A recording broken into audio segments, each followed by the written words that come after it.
ನಮಸ್ಕಾರ ಎಲ್ರಿಗೂ. ಚಿತ್ರದುರ್ಗಕ್ಕೆ ಬಂದಮೇಲೆ ಕೋತಿರಾಜ್ನ ಮೀಟ್ ಮಾಡದೆ ಹೋದರೆ ಅದು ಇನ್ಕಂಪ್ಲೀಟ್ ಅಲ್ವಾ? ಸೊ ನಾನಿವಾಗ ಕೋತಿರಾಜ್ನ ಮೀಟ್ ಮಾಡೋಣ, ಅವ್ರ ಕಷ್ಟ ಸುಖ ವಿಚಾರಿಸೋಣ, ಹೆಂಗೆ ನಡೀತಾ ಇದೆ ಜೀವನ, ಬಂಡೆಗಳ ನಡುವೆನೇ ಜೀವನನ ಕಳೀತಾ ಇದ್ದಾರೆ ಅವರು. ಸೊ ಬನ್ನಿ ಮೀಟ್ ಮಾಡೋಣ, ಅವ್ರ ಮನೆ ತೋರಿಸ್ತೀನಿ, ಅವ್ರನ್ನೂ ಪರಿಚಯ ಮಾಡಿಸ್ತೀನಿ, ಏನೇನು ಕಷ್ಟ ಸುಖ ಎಲ್ಲ ವಿಚಾರಿಸೋಣ. ಸೊ ಇದಿಷ್ಟು ಮನೆ. ಬಟ್ ಇವಾಗ ನನ್ನ ಸ್ವಾಗತ ಮಾಡೋದಕ್ಕೆ ಕೋತಿರಾಜ್ ಅವರ ಹೊರಗಡೆ ನಿಂತಿದ್ದಾರೆ. ಅವ್ರ ಜೊತೆಗೆ ಒಂದು ಮಕ್ಕಳ ಮರಿ ಸೈನ್ಯನೂ ಇದೆ, ಬನ್ನಿ ಮಾಡೋಣ. ನಮಸ್ತೆ. ನಮಸ್ತೆ. ನಮಸ್ತೆ ಸರ್, ಹೇಗಿದ್ದೀರಾ? ಚೆನ್ನಾಗಿದ್ದೀನಿ. ಏನಿಲ್ಲಿ ಸಾಮ್ರಾಜ್ಯನೇ ಸೃಷ್ಟಿ ಆಗ್ಬಿಟ್ಟಿದೆ. ನಮ್ಮ ಡ್ರೀಮೇ ಅದು. ಏನಾರ ಈ ಏರಿಯಾದಲ್ಲಿ ಎಲ್ಲ ಹುಡುಗರನ್ನು ಸ್ಪೋರ್ಟ್ಸ್ ಮ್ಯಾನ್ಗಳು ಮಾಡ್ಬೇಕು. ಎಲ್ಲರನ್ನು ಆಲ್ರೆಡಿ ಇದರಲ್ಲಿ ಕೆಲವರು ನ್ಯಾಷನಲ್ ಪ್ಲೇಯರ್ಗಳೆಲ್ಲ ಅದಾರೆ. ಹೌದಾ? ತೋರಿಸಿ ಯಾರಂತ. ಬರಕ್ಕಾಗನ ಇವನೊಬ್ಬ ಒಳ್ಳೆ ಕ್ಲೈಂಬರು, ಇವನು ಒಳ್ಳೆ ಕ್ಲೈಂಬರು. ಬರ ಇಳಿದು ಬರ, ಇವನು ಒಳ್ಳೆ ಕ್ಲೈಂಬರು. ಇಳಿದು ಬರ ಬೇಗ. ಇವನು ಒಳ್ಳೆ ಕ್ಲೈಂಬರು, ಇವರೆಲ್ಲ ಒಳ್ಳೆ ಕ್ಲೈಂಬರ್. ಇವನು ಒಳ್ಳೆ ಪೈಲ್ವಾನ್, ಇವನು ಅವ್ನು ರೆಗ್ಯುಲರ್. ಬನ್ರಿ ಪೈಲ್ವಾನ್ ಫಸ್ಟ್ ಮುಂದೆ ಇರ್ಬೇಕ್ರಿ. ಏನು ಒಳ್ಳೆ ರೆಗ್ಯುಲರ್. ಎಲ್ಲರೂ ಒಂದೊಂದು ಈ ಏರಿಯಾದಲ್ಲಿ ಎಲ್ಲರೂ ಹುಡುಗರು ತುಂಬಾ ಸ್ಟ್ರಾಂಗ್ ಅದಾರೆ. ಹುಡುಗರು ತುಂಬಾ ಸ್ಟ್ರಾಂಗ್ ಆದರೆ ಸ್ಪೋರ್ಟ್ಸಿಗೆ ಸಪೋರ್ಟ್ ಮಾಡಬೇಕು. ನನ್ನ ಕೈಲಾಗಿದ್ದು ನಮ್ಮ ಕೈಲಾಗಿದ್ದು ನಾವು ಏನಾರು ಮಾಡಬೇಕು. ಹುಡುಗರು ಇಲ್ಲಾಂದರೆ ಬೀಡಿ ಸಿಗರೇಟ್ ಗುಟ್ಕ ತಂಬಾಕಿಗೆ ಬಲಿಯಾಗಿ ಇದಾಗ್ಬಿಡ್ತಾರೆ. ಈಗಿಂದನೇ ಏನಾರು ಒಂದು ನನ್ನ ಡ್ರೀಮೇ ಅದು. ಏನಾರು ಒಂದು ಮನೆ ಕಟ್ಬಿಟ್ಟು ಮನೆ ಒಳಗೆ ಒಂದು ಜಿಮ್ಮು, ಆರ್ಟಿಫಿಷಿಯಲ್ ವಾಲ್ ಎಲ್ಲ ಕುಸ್ತಿ ಎಲ್ಲ ರೆಡಿ ಮಾಡ್ಬೇಕನ್ನೋದೇ ನನ್ನ ಡ್ರೀಮು. ಅದಕ್ಕೆ ನಮ್ಮ ಏರಿಯಾದಲ್ಲಿ ಎಲ್ಲರೂ ಇದು ಮಾಡ್ತಾ ಇದೀವಿ. ಈ ಏರಿಯಾದವ್ರು ಎಲ್ಲರೂ ತಾಯಿ ತಂದೆ ಇದ್ದಂಗೆ ನನಗೆ. ಎಲ್ಲರೂ ಒಬ್ಬರಿಗಿನ ಒಬ್ಬರು ಚೆನ್ನಾಗಿ ಇದು ಮಾಡ್ತಾರೆ. ಒಟ್ಟಲ್ಲಿ ಚಿತ್ರದುರ್ಗದಲ್ಲಿ ನೀವು ವರ್ಲ್ಡ್ ಫೇಮಸ್. ನಿಜವಾಗ್ಲೂ ವರ್ಲ್ಡ್ ಫೇಮಸ್. ಬಟ್ ಚಿತ್ರದುರ್ಗದಲ್ಲಿ ಜಾಸ್ತಿ ವರ್ಲ್ಡ್ ಫೇಮಸ್ ಅವರು. ಓಕೆ ಕೋತಿರಾಜ್ ಅವರೇ, ಇಷ್ಟು ಜನ ಮಕ್ಕಳು ಹೆಂಗೆ ನಿಮ್ಗೆ ಇದೆಲ್ಲ ಸಾಧ್ಯ ಆಯ್ತು? ಹೆಂಗೆ ಇಷ್ಟು ಜನನ್ನು ಕರ್ಕೊಂಡ್ಬಂದಿದ್ದೀರಾ? ಹುಡುಗರು ತುಂಬಾ ಇದ್ರು. ಇವರೆಲ್ಲ ಮನೆ ಇಲ್ಲಿ ಇದೆ, ಹೋಗ್ತಾರೆ ಬರ್ತಿರ್ತಾರೆ. ಬಟ್ ಮಾಮ ಒಬ್ಬನದಾನೆ, ಚಿಕ್ಕಪ್ಪ ಒಬ್ಬನದಾನ ಅಂತ ನನ್ನ ಹತ್ರ ಬರ್ತಾರೆ. ನನ್ನ ಆಸೆ ಏನಂದ್ರೆ ಏನಾರ ಒಂದು ನಾವು ಕೋಟೆಗೆ ಹೋಗ್ತೀನಿ ಬರ್ತೀನಿ. ನಾನು ಚಿಕ್ಕ ವಯಸ್ಸಲ್ಲಿ ಈ ವಯಸ್ಸಿಗೆಲ್ಲ ನಾನು ಊಟ ಇಲ್ದಂಗೆ ಬದುಕಿದವನು. ನಾನು ತುಂಬ ಅನುಭವಿಸ್ತಾ ಅದರಲ್ಲಿ. ಅದಕ್ಕೆ ನಾವಿದ್ದಾಗ ನಾವು ಏನಾರು ಇದನ್ನ ಆಲ್ರೆಡಿ ನನ್ನಲ್ಲೇ ಕೋತಿರಾಜ್ ಒಬ್ಬ ಬಂಡೆ ಹತ್ತಿದ ಇಳ್ದ ಅವನು ಇದ್ದ ಅನ್ನೋದಕ್ಕಿಂತ ಇನ್ನೂ ಇದೇ ವಂಶ ಇನ್ನೂ ಹತ್ತುತ್ತಿದ್ದಾರೆ ಆ ಊರಲ್ಲಿ ಅನ್ನೋದು ಒಂದು ಆಸೆ. ಇವಾಗೆಲ್ಲ ಒಲಿಂಪಿಕ್ ಇವೆಲ್ಲ ಈ ಗೇಮ್ ಒಲಿಂಪಿಕಲ್ಲಿ ಬೇರೆ ಆಗ್ಬಿಟ್ಟೈತೆ. ಅದಕ್ಕೆ ನಾನು ಒಂದು ಆರ್ಟಿಫಿಷಿಯಲ್ ವಾಲ್ ಕಟ್ಟಿ ಹುಡುಗರಿಗೆಲ್ಲರೂ ಚೆನ್ನಾಗಿ ಸ್ಪೋರ್ಟ್ಸ್ ಎಜುಕೇಷನ್ ಜೊತೆ ಸ್ಪೋರ್ಟ್ಸ್. ನಾನೇನು ದುಡ್ಡಿನವನಲ್ಲ, ನನ್ನ ಕೈಲಿ ಆಯ್ದು ನಾವು ಮಾಡ್ಬೇಕು. ಒಲಿಂಪಿಕ್ಸಿಗೆ ರೂಲ್ಸ್ ಅಂಡ್ ರೆಗ್ಯುಲೇಷನ್ಸ್ ಇದೆ ಅಲ್ವಾ? ಎಷ್ಟೆಷ್ಟು ವಯಸ್ಸು ಏನು ಎತ್ತ? ನಿಮಗೆ ಏಜ್ ಭಾರ ಆಗೋಯ್ತಾ? ನನಗೆ ಭಾರ ಆಯ್ತು. ನಾನು ಸ್ಟ್ರಾಂಗ್ ಇದ್ದಾಗ ಒಲಿಂಪಿಕ್ ಎಲ್ಲ ಇರಲಿಲ್ಲ. ಬಟ್ ಅದು ಆ್ಯಡ್ ಆದ್ಮೇಲೆ ನಿಮಗೆ ಎಲಿಜಿಬಿಲಿಟಿ. ನಾನು ಒಂದು ವರ್ಷ ಟೈಮ್ ಇತ್ತು ನನಗೆ. ಅವಾಗ ಸೊಂಟ ಮುರಿದೋಯ್ತು ಜೋಗದಲ್ಲಿ. ಒಂದು ಹುಡುಗಿನ ಕಾಪಾಡಕ್ಕೆ ಹೋಗಿ ಸೊಂಟ ಎಲ್ಲ ಮುರಿದು ಸತ್ತು ಬದುಕಿ. ಅವಾಗ ತುಂಬಾ ಅವಾಗಲೇ ನನ್ನ ಬಾಡಿ ಎಲ್ಲ ದಪ್ಪ ಇತ್ತು. ನನಗೀಗ 37 ವರ್ಷ, 88 ನನ್ನ ಡೇಟ್ ಆಫ್ ಬರ್ತು. ಅದಕ್ಕೆ ನಾನು 100 ಸರಿ ಬಿದ್ದಿರೋದನ್ನ ಒಂದು ಸರಿ ಹೇಳ್ಕೊಡ್ತೀನಿ ಹುಡುಗರಿಗೆ. ಕೆಲವ್ರು ಮಿಲ್ಟ್ರಿಗೆ ಕಳಿಸ್ಬಿಟ್ಟೆ ಹುಡುಗರಿಗೆ, ಕೆಲವ್ರು ಮದುವೆ ಮಾಡಿಬಿಟ್ಟೆ ಹೆಣ್ಣು ಹುಡುಗರಿಗೆ. ಹಿಂಗೆ ಒಬ್ಬ ಲಾಯರ್ ಆಗಿದ್ದಾನೆ. ಹಿಂಗೆ ನಮ್ಮ ಕೈಲಾಯ್ದು ಒಂದೊಂದೇ ಮಾಡ್ತಾಯಿದ್ವಿ. ಇಬ್ಬರು ಹುಡುಗರು ನ್ಯಾಷನಲ್ ಲೆವೆಲ್ ಪ್ಲೇಯರ್ ಅದಾರೆ. ಅವ್ರನ್ನ ಮುಂದುವರ್ಸೋಕೆ ನನ್ನ ಕೈಲಿ ಆಗಲಿಲ್ಲ. ಹಂಗಾಗಿ ಬೆಂಗಳೂರಲ್ಲಿ ಕೆಲ್ಸಕ್ಕೆ ಹೋಗ್ತಾರೆ. ಒಬ್ಬನ ಮೆಡಿಕಲ್ ಸ್ಟೋರಿಗೆ ಹೋಗ್ತಾನೆ. ಹಿಂಗೆ ಅವ್ರವ್ರು ಒಬ್ಬನಿಗೆ ಅಪ್ಪ ಇದ್ದರೆ ಅಮ್ಮ ಇರಲ್ಲ, ಅಮ್ಮ ಇದ್ದರೆ ಅಪ್ಪ ಇರಲ್ಲ. ಒಬ್ರಿಗೆ ಅಪ್ಪ ಅಮ್ಮ ಎಲ್ಲ ಇರ್ತಾರೆ. ಈ ಥರ ಸ್ಪೋರ್ಟ್ಸಿಗೆ ಸಪೋರ್ಟ್ ಇರಲ್ಲ, ಅವ್ರಿಗೆ ಏನು ಗೊತ್ತಿರಲ್ಲ. ಈ ಥರ ಎಲ್ಲ ವರ್ಗದ ಜನರು ಎಲ್ಲರೂ ನನ್ನ ತಮ್ಮನ ಥರ ನೋಡ್ತಾರೆ, ಅಕ್ಕನ ತಮ್ಮನ ಥರ. ಎಲ್ಲರೂ ಚಿಕ್ಕ ವಯಸ್ಸಿಂದ ನನಗೆ ತುಂಬ ಮಗನ ಥರನೇ ನೋಡು. ಈ ಏರಿಯಾದಲ್ಲಿ ಯಾವ ಮನೆಗೆ ಹೋಗಿ ಬಿಟ್ರೂ ಊಟ ಮಾಡ್ಕೊಂಡ್ ಬಂದ್ಬಿಡ್ತೀನಿ ಧೈರ್ಯ. ಯಾರ ಮನೆಗೆ ಹೋದ್ರೂ ಊಟ ಮಾಡೋ ಪ್ರೀತಿ ಸಂಪಾದನೆ ಎಲ್ಲಾ ಮನುಷ್ಯರಿಗೂ ಸಿಕ್ಕಲ್ಲ. ಬಟ್ ನಿಮಗ್ ಸಿಕ್ಕಿದೆ. ಸೊ ಇದು ನಿಮ್ಮ ಮನೆ. ಇದು ಬಾಡಿಗೆ ಮನೆ, ಸ್ವಂತ ಮನೆ ಅಲ್ಲ. ಇದು ತಿಂಗಳ 10,000 ಬಾಡಿಗೆ. ಮೇಲೆ ಕೆಳಗೆ 2 ಅದಾವೆ. ಒಂದು ಮೇಲ್ಗಡೆ ರೂಮು ಒಂದು ಐತಿ, ಹಾಲ್ ತರ ಐತಿ. ಕೆಳಗಡೆ ಐತಿ. ತಿಂಗಳ 10,000 ನಂದಲ್ಲ ಅಂತ ನೋಡೋಣ. ಇದು ನನ್ನ ಒಂದು ಚಿಕ್ಕ ಮನೆ. ಇದು ಲಾಕ್ಡೌನ್ ಆದ್ಮೇಲೆ ಈಗ 2 ವರ್ಷ ಆಯ್ತು. ನಾನು ಲಾಕ್ಡೌನ್ ಟೈಮಲ್ಲಿ ಊಟ ತಿಂಡಿ ಕೂಡ ಇರಲಿಲ್ಲ. ನಾನು ಆ ಟೈಮಲ್ಲಿ ಸೊಂಟ ಗಿಂಟೆಲ್ಲ ನೋವು ಮಾಡ್ಕೊಂಡು ಬೆಡ್ ರೆಸ್ಟ್ ತೊಗೊಂಡವನು. ಆಮೇಲೆ ರಿಕವರಿ ಆದಮೇಲೆ ನನಗೆ ಇದಾಯಿತು. ಮತ್ತು ಬಂದಮೇಲೆ ಈ ಒಂದು ಸಣ್ಣ ಮನೆ ಬಾಡಿಗೆ ಮಾಡ್ಕೊಂಡು ಹುಡುಗರು ಪಡುಗರಿಗೆಲ್ಲ ರೆಡಿ ಮಾಡಿ. ಮುಂಚೆ ಇಲ್ಲೇ ಬಾಡಿಗೆ ಮನೆನೇ ಇಲ್ಲೇ ಪಕ್ಕದಲ್ಲಿ ಕೋಟೆ ಮುಂದೆನೇ ಇಲ್ಲೇ ಇದೆ. ಈ ಮನೆ ಖಾಲಿ ಆದ್ರೆ ಒಂದೊಂದ್ಸರಿ ಹುಡುಗರನ್ನ ಸಾಕ್ತೀನಿ ಅನ್ನೋದು ಎಲ್ಲರೂ ಏರಿಯಾದಲ್ಲಿ ಖುಷಿ. ಹುಡುಗರೆಲ್ಲ ಪ್ರಾಕ್ಟೀಸ್ ಮಾಡ್ತಾರೆ ಅನ್ನೋದು. ಒಂದೊಂದ್ಸರಿ ಹುಡುಗರು ತರಲೆ ಜಾಸ್ತಿ ಮಾಡ್ತಾರೆ ಅಂತ ಬಂದು ಪಕ್ಕದವ್ರು ಬೈಯೋದು ಸರಿ. ಹಂಗೂ ಮಾಡ್ತಾರೆ ಹಿಂಗೂ ಮಾಡ್ತಾರೆ. ಬಟ್ ಮಕ್ಕಳು ಅಂದ್ರೆ ನಮಗೆ ತುಂಬಾ ಇಷ್ಟ. ಹೌದು. ಇಷ್ಟರಲ್ಲಿ ನೀವು ಒಂದಷ್ಟು ಮಕ್ಕಳನ್ನ ಸಾಕ್ತಾ ಇದ್ದೀರಾ ಅಂತಾನು ಕೇಳಿದೆ. ಹೌದು, ಇದು ನನ್ನ ಆಸೆ ಇದೆ. ಒಂದು ಸ್ವಂತಕ್ಕಾದ್ರೆ ಇನ್ನಷ್ಟು ಜಾಸ್ತಿ ಮಕ್ಕಳನ್ನ ಸಾಕ್ಬೋದು. ಇದು ನನ್ನ ಕೈಲಿ ಆಗಿದ್ದು ಇಷ್ಟು ಇದನ್ನ ಮಾಡ್ಕೊಂಡು ಮಾಡ್ತಾ ಇದೀವಿ. ಬಟ್ ಸರ್ಕಾರದಿಂದ ನಮ್ಮನ್ನೇನು ಕೈ ಹಿಡಿದಿಲ್ಲ ಯಾರು. ಇಲ್ಲ ಅದು ಎಲ್ಲದಕ್ಕೂ ಒಂದೊಂದು ಟೈಮ್ ಅಂತ ಇರುತ್ತೆ. ಯಾರಿಗೆ ಗೊತ್ತು, ನಿಮ್ಗೊಂದು ಒಳ್ಳೆ ಕಾಲ ಈಗ ಶುರುವಾಗ್ಬೋದು ಇನ್ ಮುಂದೆ. ನಾವು ಈ ಮುಖಾಂತರ, ನಮ್ಮ ಚಾನಲ್ ಮುಖಾಂತರ ನಾವು ನಿಮಗೆ ಒಂದು ಸರ್ಕಾರಕ್ಕೆ ಒಂದು ಕಳಕಳಿಯ ಪ್ರಾರ್ಥನೆಯನ್ನು ಮಾಡೋಣ. ನನ್ನ ಆಸೆ ಏನಂದ್ರೆ, ನಾನು ಈ ಬಂಡೆ ಗಿಂಡೆ ಹತ್ಬೇಕಾರೆ ನಾನು ಹತ್ತಿದಂಗೆ ಹುಡುಗರನ್ನ ಹತ್ಸಲ್ಲ. ಹುಡುಗರಿಗೆ ಸೇಫ್ಟಿ ಆಗ್ತೀನಿ, ಅವ್ರಿಗೆ ಹಗ್ಗ ಕಟ್ತೀನಿ. ಇಲ್ಲ ಕೆಳಗೆ 10 ಅಡಿ ಕೆಳಗೆ ಹತ್ತಿದ್ರೆ ಬೆಡ್ ಐತೆ ನೋಡಿ, ಇಲ್ಲಿ ಈ ಬೆಡ್ ಹಾಕ್ತೀನಿ. 10 ಅಡಿ ಮೇಲ್ಗಡೆ ಹೋದ್ರೆ ಹಗ್ಗ ಕಟ್ತೀನಿ ಸೇಫ್ಟಿಗೆ. ಬಿದ್ದರೆ ರೋಪಳೆ ಜೊತಾಡೋರು ಕೆಳಗೆ ಬೀಳಬಾರ್ದು. ಯಾಕಂದ್ರೆ ನನಗೆ ಯಾರು ಇರಲಿಲ್ಲ, ಅವ್ರಿಗೆ ನಾನು ಅದೀನಲ್ವಾ, ಹಂಗಾಗಿ ನಾನು ತಿಂದ ನೋವು ಅವ್ರು ತಿಂದ. ಇದು ಒಂದು ರೂಮಾ? ಹೌದು, ಇದು ಒಂದು ರೂಮು. ಅಂದ್ರೆ ಇದರಲ್ಲಿ ಎಲ್ಲರಿಗೂ ನೋಡಕ್ಕೆ ಚೇರ್ ಗೀರ್ ಇಟ್ಟಿರ್ತೀನಿ ಸುಮ್ಮನೆ. ಇದು ಸೇಫ್ಟಿಗೆ ಬೆಡ್. ಇದು ಬೆಡ್ಡು. ಇದು ನಾವು ಎಕ್ಸಸೈಸ್ ಮಾಡೋಂಥ ಐಟಮ್ಗಳು. ಇದೆಲ್ಲ ಬೆಡ್ಗಳು. ಇದನ್ನ ನಾವು ಕಾಡಿಗೆ ಹೊತ್ಕೊಂಡು ಹೋಗ್ತೀವಿ. ಲೈಟ್ ವೇಟ್ ಅಲ್ಲ? ಹೌದು, ಇದೆಲ್ಲ ಲೈಟ್ ವೇಟ್ ಬ್ಯಾಗ್ ತರ ಹೆಗಲ ಮೇಲೆ ಹಾಕೊಂಡು ಹೋಗ್ತೀವಿ. ಇದು ನಮಗೆ ಒಬ್ರು ಸ್ಪಾನ್ಸರ್ ಮಾಡಿದ್ರೆ, ಯಾರಾದ್ರೂ ಮಕ್ಕಳು ಅಕಸ್ಮಾತ್ ಕಾಲ್ ಜಾರಿ ಕೈ ಹಿಡಿತ ತಪ್ಪಿ ಬಿದ್ರೆ 10 ಅಡಿ ಒಳಗಡೆ, 10 ಅಡಿಗೆ ಒಳಗಡೆ, 10 ಅಡಿ ಮೇಲ್ಗಡೆ ಅಂದ್ರೆ ಇಲ್ಲೆಲ್ಲ ರೋಪ್ ಇದೆ ನೋಡಿ. ಮನೆಯಾಗ ನನಗೆ ಸೊಂಟಗಿಂಟ ಮುರಿದಾಗ ನಮ್ಮ ಮೀಡಿಯಾದವರು ಅಂದರೆ ನನಗೆ ಬೆನ್ನೆಲುಬಾಗಿ ನಿಂತಿದ್ದೆ ಮೀಡಿಯಾದವರು. ನಾನು ಇವತ್ತು ಅವ್ರಿಗೆ ಯಾವತ್ತು ನಾನು ಚಿರಋಣಿ ಆಗಿರ್ಬೇಕು. ಅವ್ರ ಕಡೆಯಿಂದ ಎಲ್ಲರೂ ಟಿ ವಿಗಳಲ್ಲಿ ಎಲ್ಲರೂ ಬಂದಾಗ ನನಗೆ ಜನ ಎಲ್ಲ ಸ್ವಲ್ಪ ದುಡ್ಡು ಕೊಟ್ಟಾಗ ಅವ್ರಿಗೆ ಈ ಥರ ರೋಪು ಹಗ್ಗ ಎಲ್ಲ ತಂದಿಟ್ಕೊಂಡು, ಅದೇ ಹುಡುಗರಿಗೆ ಹತ್ಬೇಕಾದ್ರೆ ಸೇಫ್ಟಿ ಇಲ್ಲದೆ ಹತ್ತಂಗಿಲ್ಲ. ಅದಕ್ಕೆ ಆರ್ನೆಸ್ಗೆ ಇನ್ನೂ ಸ್ವಲ್ಪ ಎಕ್ವಿಪ್ಮೆಂಟ್ ಬೇಕು, ಆರ್ನೆಸ್ ಬೇಕು. ಅದಕ್ಕೆ ಇನ್ನೂ 48,000 50,000 ಆಗುತ್ತೆ.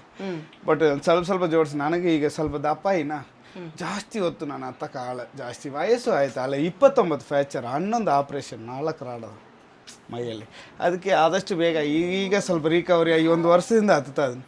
ಇದೆಲ್ಲ ನಾವು ಯೂಸ್ ಮಾಡೋ ಎಕ್ವಿಪ್ಮೆಂಟ್ಗಳು ಯಾವಾಗಲೂ ಇಟ್ಟಿರ್ತೀನಿ. ನನಗೇನಂದರೆ, ನಾನು ಕರ್ನಾಟಕ ಫ್ಲಾಗ್ನ ಯಾವಾಗಲೂ ಇಲ್ಲಿ ಇಟ್ಕೊಂಡಿರ್ತೀನಿ. ಏನಕ್ಕೆ ಅಂದರೆ, ನಾನು ಎಲ್ಲೇ ಯಾವ ದೇಶಕ್ಕೆ ಹೋದರೂ ನಾನು ಕರ್ನಾಟಕ ಫ್ಲಾಗ್ ಹಾರಿಸೋದು. ಯಾಕಂದರೆ ನಾನು ಕನ್ನಡಿಗೆ ನಾಯಿ ಸಾಯ್ಬೇಕು, ನನ್ನ ಕೊನೆ ಆಸೆ. ಅದಕ್ಕೆ ನಾವು ಇಲ್ಲಿ ಯಾವಾಗಲೂ ನಮ್ಮ ಕರ್ನಾಟಕದ ಬಾವುಟವನ್ನು ನಾವು ಯಾವಾಗಲೂ ಮಾಡಿಸಿ ಇಟ್ಕೊಂಡಿರ್ತೀವಿ ಕ್ಲೀನಾಗಿ. ಇದು ನನ್ನ ಒಂದು ಆಫೀಸ್ ರೂಮ್ ಅನ್ನೋದಕ್ಕೆ ಇದು ನನ್ನ ದೇವ್ರ ರೂಮ್. ಇಲ್ಲಿ ದೇವ್ರ ರೂಮಲ್ಲಿ ಏನೇನು ಇಡಬೇಕು ಅದರ ಮೇಲೆ ಅಲ್ಲೆಲ್ಲಿ ಹಂಗೆ ಇಟ್ಟಿರ್ತೀನಿ. ಇದು ನನ್ನ ಎತ್ತ ತಂದೆ ಇವರು. ನನಗೊಂದು ಲಕ್ಕಿ ಅಂದರೆ ನೋಡಿ, ನಿಮಗೆ ಯಾರೂ ನಂಬಲ್ಲ, ನನ್ನ ಎತ್ತ ತಂದೆ ಹೆಸರು ಈಶ್ವರನ್, ನನ್ನ ಸಾಕಿದ ತಂದೆ ಹೆಸರು ಮಾದೇವಪ್ಪ. ನನಗೆ ಏನು ಕೊಟ್ಟರೆ, ಈಗ ನಾನು ಮದುವೆ ಆಗ್ಬೇಕಂತಾರೆ ಹುಡುಗಿ ಅಪ್ಪನ ಹೆಸರು ಬಂದು ಮಾವನ ಹೆಸರು ಲಿಂಗರಾಜು. ಎಲ್ಲರೂ ಈಶ್ವರನ್, ಎಲ್ಲರಲ್ಲಿ ಈಶ್ವರನ್. ಹಂಗಾಗಿ ಇನ್ನೊಂದು ಹೆಸರುಗಳು. ಹೌದು, ಏನೋ ನಮ್ಗೆ ಇದೆಲ್ಲ ಎಕ್ವಿಪ್ಮೆಂಟ್ಗೆಲ್ಲ ಹಂಗಂಗೆ ಇಟ್ಕೊಂಡಿನಿ. ಬೆಡ್ಶೀಟು ಮತ್ತು ಕಾಡಲ್ಲಿ ಹೋದಾಗ ಟೆಂಟ್ಗಳು ಇಟ್ಕೊಂಡಿರ್ತೀವಿ ನಾವು. ಕಾಡಲ್ಲೇ ಮಕ್ಕೊಂಡ್ಬಿಡ್ತೀವಿ, ಆಚೆ ಬರಲ್ಲ. ಇದೆಲ್ಲ ಇವಾಗ ಲಾಕ್ಡೌನ್ ಆದ್ಮೇಲೆ ನಾನು ಜೋಡಿಸಿರೋದು ಮಕ್ಕಳಿಗೋಸ್ಕರ. ನಾನು ಬಿದ್ದು ಸೊಂಟ ಕೈಕಾಲು ಮುರಿದ ಮೇಲೆ ನಿಮ್ಮ ಥರ ಮಕ್ಕಳಿಗೆ ಆಗ್ಬಾರ್ದು. ನಾನಿದ್ದಂಗೆ ಮತ್ತೆ ಹುಡುಗರು ಯಾರು ಬೋರ್ಗಿರು ಹೊಡೆದ್ರೆ ಅಲ್ಲಿ ಹೋಗ್ಬಾರ್ದು, ಟಿ ವಿ ಇಲ್ಲೇ ನೋಡ್ಕೋಬೇಕು. ಇದು ನಾವು ಕಂಪ್ಯೂಟರ್ ರೂಮ್. ನಮಗೆ ಇದು ಕಂಪ್ಯೂಟರ್ ರೂಮ್. ಹೌದು, ಇದು ನಮ್ಮ ಕಂಪ್ಯೂಟರ್ ರೂಮು. ಕಂಪ್ಯೂಟರ್ ರೂಮಲ್ಲಿ ನಾನು ಯಾವಾಗಲೂ ಇದರಲ್ಲಿ ಏನಾರು ಇಟ್ಕೊಂಡೇ ಇರ್ತೀವಿ. ಆಮೇಲೆ ಇದು ನಮ್ಮ ಕ್ಯಾಶ್. ಇದು ನಮ್ಮ ಕ್ಯಾಶ್. ಇದು ಕ್ಯಾಶ್ ನನ್ನ ಖಜಾನೆ ಅಂದರೆ ಇದೆ. ಇದರಲ್ಲಿ ಡಾಲರ್ ಕೂಡ ಡಾಲರ್ ಆಗೇ ಇರುತ್ತೆ. ಹುಡುಗರು ಏನಾರು ಬೇಕಂದ್ರೆ ಅವರೇ, ನಾನು 5 ರೂಪಾಯಿ ತಗೊಂತೀನಿ, 10 ರೂಪಾಯಿ ತಗೊಂತೀನಿ ಅಂತ ಕೇಳೇ ತಗೊಂಡೋಗ್ತಾರೆ. ಹೌದಾ? ಅಲ್ಲ, ಇದು ಡಾಲರ್ ಎಲ್ಲ ಏನಕ್ಕೆ ಇಟ್ಕೊಂಡಿದ್ದೀರಾ? ನಾನು ಹೊರಗಡೆ ದೇಶಕ್ಕೆಲ್ಲ ಹೋಗ್ತೀನಲ್ವಾ, ನನಗೆ ಯೂಸ್ ಆಗತ್ತೆ. ನಾವು ಹೊರಗಡೆ ಅಲ್ಲಿ ಇಲ್ಲಿ ಜಾಸ್ತಿ ಹೊರಗಡೆ ಓಡಾಡ್ತೀನಿ. ಸೇಫರ್ ಸೈಡ್ ಒಂದು ಸ್ವಲ್ಪ ದುಡ್ಡಿಗೆ ಇಲ್ಲಿ ದುಡ್ಡಿಗೆ ಅಂತ ಇಲ್ಲಿ ಏನಿಲ್ಲ. ಬಟ್ ಹುಡುಗರಿಗೆ ಏನಾರು ಬೇಕಾದ್ರೆ ಅವರೇ 10 ರೂಪಾಯಿ ತಗೊಂತೀನಿ, ಮಮ್ಮ ಚಿಕ್ಕಪ್ಪ 10 ರೂಪಾಯಿ ತಗೊಂತೀನಿ, 20 ರೂಪಾಯಿ ತಗೊಂತೀನಿ. ಅವರಲ್ಲಿ ಇರ್ತಾರೆ, ಅವ್ರಿಗೆ ಮುಚ್ಚುಮರಿಯಾಗಿ ಇರಲ್ಲ ಇಲ್ಲಿ ಏನು. ಸೊ ಇದಿಷ್ಟು ಹಾಲ್ ಇದೆ. ಇದು ಹಾಲು. ಇದು ಅವನ ಮಗಳು, ಇವನು ಹುಸೇನ್ ಅಂತ. ಇವನು ಬೀಡಿ ಸೇದ್ಕೊಂಡು ರೋಡಲ್ಲಿ ತಿರುಗಾಡ್ತಿದ್ದ. ಅವಾಗ ನಾನು ಕರ್ಕೊಂಡು ಹೋಗಿ ಟ್ರೈನಿಂಗ್ ಕೊಟ್ಟೆ. ನ್ಯಾಷನಲ್ ಲೆವೆಲ್ ಹೋದ. ನ್ಯಾಷನಲ್ ಲೆವೆಲ್ ಹೋದ್ಮೇಲೆ ಓದಿಲ್ಲ ಇವನು, ಇಲ್ಲಾಂದ್ರೆ ಮಿಲಿಟ್ರಿಗೆ ಹೋಗ್ತಿಲ್ಲ. ನ್ಯಾಷನಲ್ ಅಲ್ಲಿ 4th 5th ಬಂದಿತ್ತು ಅವನದು. ಅಂದ್ರೆ ನಮಗೆ ಏನೇ ಬಂಡೆ ಹತ್ತೀವಿ ಅಂದ್ರೂ, ನಾವೇನೇ ಬಂಡೆ ಹತ್ತೀವಿ ಅಂದ್ರೂ ನಮಗೆ ಆರ್ಟಿಫಿಷಿಯಲ್ ವಾಲ್ ಬಂದು ಟಚ್ ಬೇಕಲ್ವಾ. ಮೊದಲನೇ ಸರಿ ಏಕ್ದಮ್ ಹೋಗಿ ಅದನ್ನ ಹತ್ತಿಗೆಲ್ಲಕ್ಕಾಗಲ್ಲ. ಒಂದು 10 ದಿವಸ ಟ್ರೈನಿಂಗ್ ತೊಗೊಂಡೇ ಮಾಡ್ಬೋದು.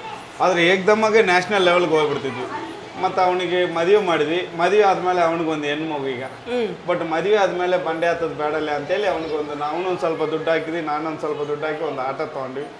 ಆಟೋ ಓಡಿಸ್ಕೊಂಡು ಜೀವನ ಮಾಡ್ತಾನೆ. ಅವನಿಗೊಂದು ಮಗು, ಈಗ ಮಗುನ ರೆಡಿ ಮಾಡ್ಬೋದು. ನೀವು ಬೆಳೀತಾ ಜೊತೆಲಿದ್ದವ್ರನ್ನೂ ಬೆಳೆಸ್ಕೊಂಡು ಅವರಿಗೂ ಒಂದು ಆಸರೆ ಆಗಿ, ಇದು ತುಂಬ ಇನ್ಸ್ಪೈರಿಂಗ್ ಸ್ಟೋರಿ ಅಂತ ನಂಗೆ ಅನಿಸ್ತಾ ಇದೆ. ಯಾಕಂದರೆ ಪಾಪ ಅವ್ರು ಪಟ್ಟ ಕಷ್ಟ ಬೇರೆ ಮಕ್ಕಳಲ್ಲೂ ನೋಡ್ತಾ ಇದ್ದಾರೆ. ಅವರಿಗೆ ನನ್ನಷ್ಟು ಕಷ್ಟ ಆಗಬಾರ್ದು ಅನ್ನೋದು ಅವ್ರ ಇಷ್ಟ. ಸೊ ಇಷ್ಟು ಪುಟಾಣಿ ಮನೆಯಲ್ಲಿ ಎಷ್ಟು ಖುಷಿಯಾಗಿ ಇಷ್ಟೊಂದು ಜನ ಮಕ್ಕಳನ್ನ ಸೇರಿಸ್ಕೊಂಡು ಇದು ಯಾವಾಗಲೂ ಅವ್ರ ಮನೆ ಇದ್ದಂಗೆ ಬರ್ತಾವ, ಒಳಗೆ ಬರ್ತಾರ, ಹೋಗ್ತಿರ್ತಾರೆ. ಓಕೆ, ಈಗ ನೆಕ್ಸ್ಟ್ ಬಂದು ಇನ್ನ ಒಳಗಡೆ ಮನೆ ನೋಡ್ಕೊಳ್ಳೋಣ. ಇದು ನಾನು ಈ ಲಾಕ್ಡೌನ್ ಆದ್ಮೇಲೆ ಬಂದಿರೋಂಥ ಸೀಲ್ಡ್ಗಳು. ಓ, ಇದು ಈಗ 2 ವರ್ಷದಲ್ಲಿ ಬಂದಿರೋದು? 2-3 ವರ್ಷದಲ್ಲಿ ಎಲ್ಲ ಇತ್ತೀಚೆಗೆ ಬಂದ್ರು. ಇದೇನಿದು ಅಪ್ಪು ಸರ್ದು ಫೋಟೋ ಇದೆ? ಅಪ್ಪು ನನಗೆ ಫ್ರೆಂಡು. ಅಪ್ಪು ನನಗೆ ಒಳ್ಳೆ ಫ್ರೆಂಡ್ ಅವರು. ಈ ಚಕ್ರವ್ಯೂಹ ಮೂವಿ ಬಂತಲ್ವಾ, ಚಕ್ರವ್ಯೂಹ, ಅದರಲ್ಲಿ ಒಂದು ಬಿಲ್ಡಿಂಗ್ ಹತ್ತ ಸೀನ್ ಬರುತ್ತೆ ಅವ್ರಿಗೆ. ಅದಕ್ಕೆ ನಾನು ಅವ್ರಿಗೆ ಟ್ರೈನಿಂಗ್ ಕೊಟ್ಟು ನಾನೇ ಇದು ಮಾಡಿದ್ದು. ಹಂಗಾಗಿ ಅಪ್ಪು ಅವರು ನನಗೆ ಬೆಸ್ಟ್ ಫ್ರೆಂಡ್. ಅವರು ಒಳ್ಳೆ ಅಭಿಮಾನ ಅವ್ರ ಮೇಲೆ. ಬಟ್ ಅವ್ರು ಏನಾದ್ರು ಹೆಲ್ಪ್ ಮಾಡ್ತೀನಿ ಅಂತ ಹೇಳಿದ್ರು. ಬಟ್ ಅವರೇ ತುಂಬಾ ಹೆಲ್ಪ್ ಮಾಡ್ತಾರೆ. ನಮ್ಮ ಕೈಲಿ ಆದಷ್ಟು ನಾವು ದುಡಿಬೇಕು, ಅವ್ರು ಕೊಡ್ತಾರಂತ ಇದು ಮಾಡಬಾರ್ದು. ಅವಾಗ ಸ್ಟ್ರಾಂಗ್ ಇದ್ದೆ ಸಖತ್. ಅವಾಗ ತುಂಬಾ 10 years ಬ್ಯಾಕ್ ಅಲ್ಲ, ಎಷ್ಟು 2019 ಅನ್ಸುತ್ತೆ, 19-18 ಅನ್ಸುತ್ತೆ. ಅವಾಗಿಂದ ಪರಿಚಯ ನನಗೆ. ಅವರು ಒಂದ್ಸರಿ ಇಲ್ಲಿ ಹುಡುಗರು ಪಿಕ್ಚರ್ ಶೂಟಿಂಗ್ ಬಂದಿದ್ರು, ಜಗಳೂರು ಸುತ್ತಮುತ್ತ ಚಿತ್ರದುರ್ಗ ಎಲ್ಲ ನಡೀತು. ಅವಾಗ ಅವ್ರು ನನಗೆ ಪರಿಚಯ ಆಯ್ತು. ಅದಕ್ಕಿಂತ ಮುಂಚೆ ನಿಮ್ಮ ಹೆಸರು ಕೇಳಿದೀನಿ, ಸರ್ ಅಂತಾನೆ ಕರೆಯೋರು ನನ್ನ. ಅವರು ಹಂಗೆ ಇದರಾಗಿ ಮತ್ತೆ ನನಗೆ ನನ್ನ ಗುರುತಿಸಿ ನನಗೆ ಈ ಲಾಕ್ಡೌನಲ್ಲೆಲ್ಲ ಹುಡುಗರಿಗೆ ಅಕ್ಕಿ ಪಕ್ಕಿ ಎಲ್ಲ ಹೆಲ್ಪ್ ಮಾಡಿದವರು ಅಂದರೆ ಮುರುಘಾ ಮಠದವರು ಸ್ವಾಮೀಜಿಗಳೇ ನಾನು ಇವತ್ತು ಬದುಕಿರೋ ಕಾರಣ. ಯಾರು ಏನಾರು ಅನ್ಕೊಳ್ಳಿ, ಬಟ್ ನನ್ನ ಮನಸ್ಸಿಗೆ ನನಗೆ ಸೊಂಟ ಮುರಿದಾಗ ನನಗೆ ಬೆನ್ನೆಲುಬಾಗಿ ನಿಂತು ಕೋಟಿ ಗಂಟ್ಲೆ ಖರ್ಚು ಮಾಡಿ ಕಾಪಾಡಿದವರು. ಇವತ್ತು ನಾನು ಮತ್ತೆ ಪುನರ ನಿಂತು. ಅದಕ್ಕೆ ನಾನು ಮದುವೆ ಆದ್ರೂ ಅವ್ರ ಮುಂದೆನೇ ಆಗ್ಬೇಕಂತ ಸುಮ್ಮನೆ ಅದೀನಿ. ನನ್ನ ಕೊನೆ ಆಸೆ ಅವ್ರ ಮುಂದೆ ನಾನು ಮದುವೆ ಆಗ್ಬೇಕು. ಅವರೇ ಮದುವೆ ಆಗ್ಬೇಕಂತ ನೀನು ಅಂತ ನನಗೆ ಹೇಳಿದವರು. ಅದಕ್ಕೆ ಅವರೇ ಬರಲಿ ಅಂತ. ಇದೆಲ್ಲ ವರ್ಲ್ಡ್ ರೆಕಾರ್ಡ್ಗಳ್ದು ಇವೆಲ್ಲ. ಇಲ್ಲಿ ಇದೆಲ್ಲ ವರ್ಲ್ಡ್ ರೆಕಾರ್ಡ್ ಚಿಹ್ನೆ. ಇದು ವರ್ಲ್ಡ್ ರೆಕಾರ್ಡ್ದು ಚಿಹ್ನೆ. ಇದು ರಿಬ್ಲೀಸ್ ಬಿಲೀವ್ ಇಟ್ ಆರ್ ನಾಟ್ ಅಂತೇಳಿ ಬರುತ್ತೆ ಅವ್ರದ್ದು. ಇದು ಮಿಲ್ಟ್ರಿದು ಒಂದು ಕಮಾಂಡರ್ ಸೆಂಡರ್ದು. ಇದು ತುಂಬ ಇದೆ ಏನೇನೋ. ಬಟ್ ನಾನು ಇದೆಲ್ಲ ಇದ್ರ ಮೇಲೆಲ್ಲ ಯಾವುದು ನಂಬಿಕೆ ಇಟ್ಕೊಳ್ಳಲ್ಲ. ಜನಗಳ ಮನಸ್ಸಿಗೆ ಹೋಗೋಂಥದ್ದು ಏನಾದ್ರು ಮಾಡ್ಬೇಕು. ನಾನು ಮಾಡಿದ್ದೀನಿ ಅಂತ ತೋರಿಸೋದಕ್ಕಿಂತ ಇವನು ಮಾಡಿದ ಇವನು ಅಂತ ಅವರೇ ನಂಬ್ಕೋಬೇಕು. ನಾವೊಂದು ಪೇಪರ್ ಕಟ್ಟಿಂಗ್ಸ್ ಕೂಡ ಇಟ್ಕೊಂಡಿಲ್ಲ. ಇದೊಂದು ಯೂಟ್ಯೂಬಲ್ಲಿ ಒಂದು ಇದು ಕೂಡ ಬಂತು, ಸೀಲ್ಡ್ 1 ಲಕ್ಷ ಸಬ್ಸ್ಕ್ರೈಬರ್ ಅಂತೇಳಿ. ಈಗ ನನಗೆ ಒಂದು ನನ್ನ ಆಸೆ ಏನಂದರೆ, ಮೊನ್ನೆ ಬುರ್ಜ್ ಖಲೀಫಾ ಹತ್ತಕ್ಕೆ ಹೋದಾಗ ಬುರ್ಜ್ ಖಲೀಫಾ ಫಸ್ಟ್ ನಿಮ್ಮ ಇಂಡಿಯಾದಲ್ಲಿ ಇರೋದನ್ನ ಹತ್ತಪ್ಪ, ಆಮೇಲೆ ನಾವೆಲ್ಲ ಹತ್ತದು ಕೊಡ್ತೀವಿ ಅಂದ್ಬಿಟ್ರು. ಇಂಡಿಯಾದಲ್ಲಿ ಇರೋ ಮಂಗಳೂರು ಕಡೆ ಎಲ್ಲ ಹತ್ತಿದೆ. ಬೆಂಗಳೂರು ಕಡೆ ಕೇಳಿದ್ರೆ ಒಂದು ಬಿಲ್ಡಿಂಗ್ ಪರ್ಮಿಷನ್ ಕೊಡ್ತಾರೆ. ಸೇಫ್ಟಿಗೋಸ್ಕರ ಸೇಫ್ಟಿ ಹಾಕೊಂಡೇ ಹತ್ತೀನಿ ಅಂದೆ. ಒಂದು ರೋಪ್ ಬಿಟ್ಕೊಂಡು ಸೇಫ್ಟಿಯಿಂದನೇ ಹತ್ತೀನಿ ಕೊಡಿ ಅಂದರೆ, ಕೆಲವರಿಗೆ ಇದರಿಂದ ನಮಗೇನು ಲಾಭ ಅಂತೇಳಿ ಇದು ಮಾಡ್ತಾರೆ. ನೋಡೋಣ ದೇವ್ರು ನನ್ನ ಹಣೆ ಬರದಲ್ಲಿ. ಬಟ್ ನಾನು ಹೌದು, ಇದು ಮೈಸೂರ್ದು ಮೈಸೂರಲ್ಲಿ ಕೊಟ್ಟಿದ್ರು. ಹಿಂಗೆ ನಮ್ಮ ಜನಗಳು ಇವತ್ತು ನಾನು ಕನ್ನಡ ಜನತೆ, ನಾನು ಯಾವತ್ತಲೂ ನಾವು ಚಿರಋಣಿಯಾಗಿರ್ಬೇಕು. ಕರ್ನಾಟಕದ ಜನತೆಯಿಂದ ನಾನು ಇವತ್ತು ನಾನು 5 ಕೋಟಿ ದುಡ್ಡು ಸಿಗ್ಲಿಲ್ಲ ಅಂದ್ರೂ ಪರವಾಗಿಲ್ಲ, 5 ಕೋಟಿ ಜನದ ಆಶೀರ್ವಾದ ನನಗೆ. ಆ ನಂಬಿಕೆ ನಾನು ಕಾಪಾಡ್ಕೊಂಡು ಸತ್ತರೆ ಸಾಕು. ಅಯ್ಯೋ, ನನ್ನ ಇದು ಅದು ಅಷ್ಟೇ. ತುಂಬ ಇದೆ ಇದರಲ್ಲೇ. ಇದು ನನ್ನ ಎತ್ತ ತಂದೆ. ಹಿಂಗೆ ಅವ್ರು ತೀರೋದ್ರು. ಎತ್ತ ತಂದೆ ಅವರು ಯಾವಾಗ ತೀರಿದ್ದವರು? ಅಲ್ಲಿ ಸುಮಾರು ವರ್ಷ ಆಯ್ತು ಅವ್ರು ತೀರೋದ್ರು. ನಂದೇ ಇದು ಕ್ಲಬ್ಬು. ಇದು ನನ್ನ ಕ್ಲಬ್. ನಾನು ಏನಕ್ಕೆ ಹತ್ತೀನಿ ಏನಂತ ಇನ್ವಿಟೇಷನ್ ಥರ ಎಲ್ಲರಿಗೂ ಕೊಡ್ತೀನಿ. ಕೊಟ್ಟು ಹತ್ಕೊಂತ ಹೋಗ್ತೀನಿ. ಅಡ್ವೆಂಚರ್ ಮಂಕಿ ಕ್ಲಬ್ ಅಂತೇಳಿ ಏನೋ ಮಾಡ್ತಾ ಇದೀನಿ. ಒಂದು ಏನೋ ನಾನು ಸಾಯೋದೊಳಗೆ ನಾನಾಗಲಿ ನಾನು ಸಾಕಿರೋ ಮಕ್ಕಳಾಗಲಿ ನನ್ನ ಸಮಾಧಿ ಮೇಲೆ ಏನಾರ ಒಂದು ಮೆಡಲ್ ತಂದಿಡ್ತಾರ ಒಲಿಂಪಿಕ್ ಇದನ್ನ. ಇಲ್ಲ, ಈ ತರ ಕನಸುಗಳು ಇರಬೇಕು. ಕನಸುಗಳಿದ್ರೆ ಯಾವುದೇ ಅಟಕ್ ಬಿದ್ದಾರೋ ಅದು ನಾನು ಒಂದ್ಸಲ ಟ್ರೈ ಮಾಡ್ತೀನಿ. ನಾನು ಯಾವುದನ್ನು ಬೆಂಕಿ ಇದ್ರೂ ಮುಟ್ಟಿ ನೋಡ್ತೀನಿ ಹೆಂಗ್ ಸುಡ್ತತಿ ಇದು, ಆ ಗಾಯ ಹೆಂಗಿರುತ್ತೆ ಅಂತ. ಆ ತರ ಮೆಂಟಾಲಿಟಿ ಅವನು. ಸೊ ಇಲ್ಲೊಂದು ಪುಟಾಣಿ ಕಿಚನ್ ಇದೆ. ಇದು ನಮ್ಮ ಕಿಚನು. ನಮಗೆ ಜಾಸ್ತಿ ಅಡಿಗೆ ಮನೆಯಲ್ಲಿ ಕೆಲಸ ಇರಲ್ಲ. ನಾವೆಲ್ಲ ಈಗ ಸದ್ಯಕ್ಕೆ ನಿಮ್ಮ ಜೊತೆ 9 ಜನ ಮಕ್ಕಳು ಬಿಟ್ರೆ ಇನ್ಯಾರು ಇರಲ್ಲ ಇಲ್ಲಿ? ಇಲ್ಲ. ಊಟ ತಿಂಡಿ ಅದೆಲ್ಲ ನಾವೆಲ್ಲ ಹಣ್ಣು ತರಕಾರಿ, ಹಣ್ಣುಗಳೇ ಜಾಸ್ತಿ. ಹಣ್ಣು ತರಕಾರಿ ಸೊಪ್ಪು ಇಂಥದನ್ನೇ ಜಾಸ್ತಿ ತಿಂತೀವಿ. ಏನಿಲ್ಲ ಅಂದರೆ ಒಂದು 25 ಮೊಟ್ಟೆ ತೊಗೊಂಬಂದು ಬೇಯಿಸ್ಕೊಂಡು ತಿಂದು ನಡಿ ಅಂದ್ಬಿಡ್ತೀವಿ. ಇಂಥದ್ದು ತಿನ್ನೋದು. ಮತ್ತು ನಾವು ಬೇಯಿಸಿರೋದು ಜಾಸ್ತಿ ತಿನ್ನಲ್ಲ. ಹಾಗೆ ತಿನ್ಬೇಕಂದ್ರೆ ಮುದ್ದೆ. ಇಲ್ಲಿ ಯಾರ ಮನೆಗೆ ಯಾರಿಗ ನಾನು ಲೇಟ್ ಆಕತ್ತಂದ್ರೆ ಯಾರು ಮಕ್ಕರ್ಗಾಕ ಒಂದು ಮುದ್ದೆ ಮಾಡೋಕೆ ಅಂದ್ಬಿಟ್ರೆ ನಮಗೊಂದು 10 ಮುದ್ದೆ ಮಾಡಿ ಕೊಟ್ಬಿಡ್ತಾರೆ. ರಾಜನ ಕೇಳಿ ನೋಡಿ ಇದು ಹೆಂಗಿರುತ್ತೆ. ನಂಗೆ ಆಶ್ಚರ್ಯ ಆಗ್ತಾ ಇದೆ. ಇಲ್ಲಿ ಇಷ್ಟು ಚೆನ್ನಾಗಿ ನೀವು ಎಲ್ಲರ ಮನೆಯಲ್ಲೂ ಮನೆ ಮಗನ ಥರ ಇದ್ದೀರಾ. ಗ್ರೇಟ್. ನೀವು ನಿಜವಾಗ್ಲೂ ಕೋಟಿ ಸಂಪಾದನೆ ಮಾಡೋದು ದೊಡ್ಡದಲ್ಲ, ಕೋಟಿ ಜನರ ಮನಸ್ಸನ್ನ ಸಂಪಾದನೆ ಮಾಡೋದು ಮತ್ತೆ ಇಲ್ಲಿ ಯಾರು ಒಬ್ರು ಜಾಸ್ತಿ ದೊಡ್ಡದಾಗ ಅಡಿಗೆ ಮಾಡ್ತೀನಿ ಅಂದ್ರೆ ಬಂದು ಪಾತ್ರೆ ತಗೊಂಡು ಹೋಗ್ತಾರೆ ಧೈರ್ಯವಾಗಿ. ಹೌದಾ? ಅವರೇ ತಂದು ಆಮೇಲೆ ತಗೊಂಬಂದು ಇಟ್ಬಿಡ್ತಾರೆ. ಇಲ್ಲಿರೋ ಪಾತ್ರೆ ಸುಮಾರು ಪಾತ್ರೆ ಹಂಗೆ ಹೊರಗೆ ಹೋಯ್ದಾವೆ. ಹೌದಾ? ವಾಪಸ್ ಮತ್ತೆ ತಂದು ಕೊಡ್ತಾರೆ. ವಾಪಸ್ ತಂದು ಕೊಡ್ತಾರೆ. ತಂದು ಕೊಟ್ರೆ ಮರ್ತು ಹೋಗ್ಬಿಡ್ತೀನಿ ನಾನು. ಇರ್ತಾ ಇಲ್ಲ ಅಷ್ಟೇ, ಅದು ಒಂದು ಪ್ರೀತಿ ಅಷ್ಟೇ. ಓಕೆ, ನನ್ನ ಕೈಲಾಗಿದೆ ಏನೋ ಮಾಡ್ತಾ ಇದೀನಿ ನಮ್ಮ ದೇಶಕ್ಕೆ. ನಾವು ಕನ್ನಡಿಗರ ಇದು ವಾಶ್ರೂಮು. ಓಕೆ, ಇದಿಷ್ಟು ವಾಶ್. ಇದು ವಾಶ್ರೂಮು, ಅದು ದೇವ್ರ ಮನೆ. ನನಗೆ ನಾನು ಯಾವತ್ತೂ ದೇವ್ರನ್ನ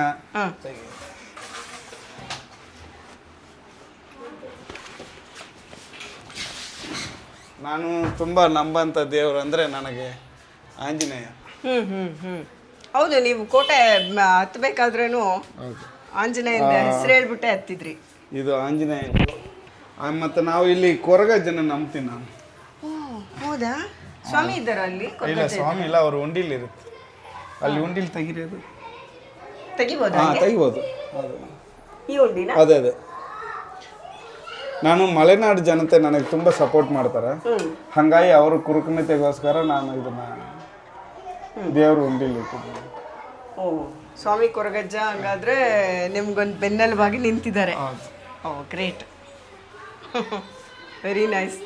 ನೋಡಿ, ಇಷ್ಟದ ದೈವ, ನಂಬಿಕೆಯ ದೈವ, ಎಲ್ಲದರ ಜೊತೆಗೆ ತುಂಬ ಜನರ ಮನಸ್ಸು, ತುಂಬ ಕೋಟಿ ಕೋಟಿ ಮನಸ್ಸುಗಳು ಕೋತಿರಾಜ್ ಅವ್ರ ಜೊತೆ ಇದೆ ಅಂತ ಹೇಳ್ಬೋದು. ಇಷ್ಟು ಜನ ಮಕ್ಕಳನ್ನ ನೋಡ್ಕೋತಾ ಇದ್ದಾರೆ. ಸೊ ನಿಮ್ಮ ಒಂದು ಪುಟಾಣಿ ಮನೆಯಲ್ಲಿ ಇಷ್ಟೆಲ್ಲ ಒಂದು ಕನಸುಗಳಿದ್ದಾವೆ ಅಂತಂದರೆ ಆ ಕನಸುಗಳ ಮೇಲೇ ಜೀವನ ನಿಂತಿರೋದು. ಸೊ ನಿಮ್ಮ ಎಲ್ಲ ಕನಸು ನನಸಾಗಲಿ. ನಿಮ್ಮ ಈ ಪುಟಾಣಿ ಬಾಡಿಗೆ ಮನೆ ಒಂದಿನ ಸ್ವಂತ ಮನೆ ಆಗಲಿ ಅಂತ ನಾನು ವಿಶ್ ಮಾಡ್ತೀನಿ ಕೋತಿರಾಜ್ ಅವರೇ. ಥ್ಯಾಂಕ್ ಯು ಸೋ ಮಚ್ ನಮಗೆ ನಿಮ್ಮ ಮನೆಗೆ ಬರೋಕ್ಕೆ ಅವಕಾಶ ಮಾಡಿಕೊಟ್ಟು ಮತ್ತು ಈ ಮನೆಯೆಲ್ಲ ತೋರಿಸ್ಕೊಟ್ಟಿದ್ದೀರ. Thank you so much, all the best.